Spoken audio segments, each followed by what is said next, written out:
ఎంతో మంది పుట్టిన పిల్లలు తల్లి పాలందక ఇబ్బందులు పడుతూ ఉంటారు.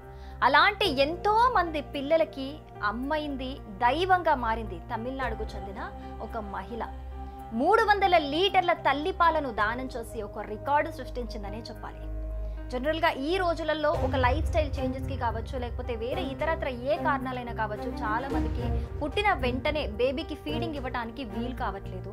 సో ఈ నేపథ్యంలోనే మరి ఇలాంటివన్నీ చూసి ఆ తల్లి చలించిపోయిందో ఏంటో తెలియదు, కానీ ఆమె బిడ్డకి, ఆమె పేరేంటి అంటే తమిళనాడు కట్టూరుకు చెందిన 33 ఏళ్ల సెల్వ బృంద ఆమె పేరు.